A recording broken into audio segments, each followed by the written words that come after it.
పేదవాడి పక్షాన నిలబడతా, ప్రజా గొంతుకై నినదిస్తా.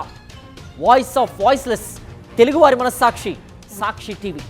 సాక్షి టీవీ ప్రసారాల కోసం మీ స్థానిక కేబుల్ ఆపరేటర్ను వెంటనే సంప్రదించండి. కాళేశ్వరం కమిషన్ ఫైనల్ రిపోర్ట్ సిద్ధమైంది. ఇప్పటికే విచారణ పూర్తి చేసిన కమిషన్ ఫైనల్ రిపోర్ట్పై తుది మెరుగులు దిద్దుతోంది. ఈ నెల 27వ తేదీ తర్వాత ప్రభుత్వానికి ఫైనల్ రిపోర్ట్ ఇవ్వనుంది కమిషన్. 400 పేజీలకు పైగా కమిషన్ రిపోర్ట్ ఉన్నట్లుగా సమాచారం. 16 నెలలుగా కొనసాగుతున్న కాళేశ్వరం కమిషన్ విచారణ క్లైమాక్స్ కు చేరింది. విచారణ పూర్తి చేసిన కమిషన్ చీఫ్ ఫైనల్ రిపోర్ట్ సిద్ధం చేశారు. గత సంవత్సరం మార్చి నెలలో అసెంబ్లీ సాక్షిగా కాళేశ్వరంలోని మేడిగడ్డ, అన్నారం, సుందిళ్ల బ్యారేజీల్లో ఆర్థిక అవకతవకలు జరిగాయని జ్యుడిషియల్ కమిషన్ వేసింది రాష్ట్ర ప్రభుత్వం.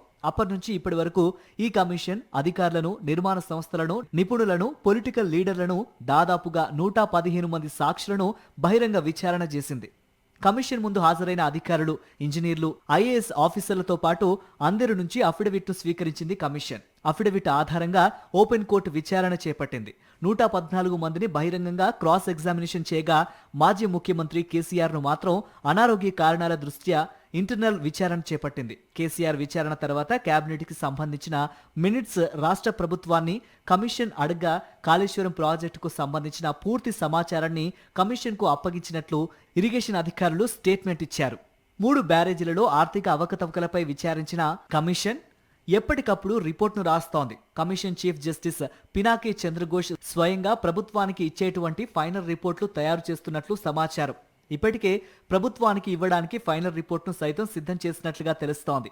ఈ నెల 27వ తేదీ తర్వాత ప్రభుత్వానికి ఫైనల్ రిపోర్ట్ను కమిషన్ చీఫ్ సమర్పిస్తున్నట్లు తెలుస్తోంది. కమిషన్ ఇచ్చినటువంటి రిపోర్ట్ను 6 నెలల్లోపు అసెంబ్లీలో పెట్టి రిపోర్టుపై చర్చలు జరపాలి.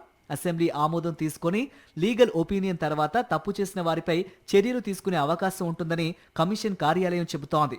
ముఖ్యంగా ఆర్థిక అవకతవకలు, అధికారుల తప్పిదాలు, నిబంధనలకు విరుద్ధంగా ఆదేశాలు, వాటిని అమలు చేసిన వారి పేర్లతో సహా రిపోర్ట్లో పొందుపరుస్తుందని సమాచారం. మొత్తానికి 16 నెలల తర్వాత కాళేశ్వరం కమిషన్ ఫైనల్ రిపోర్టు ప్రభుత్వానికి అందనుంది.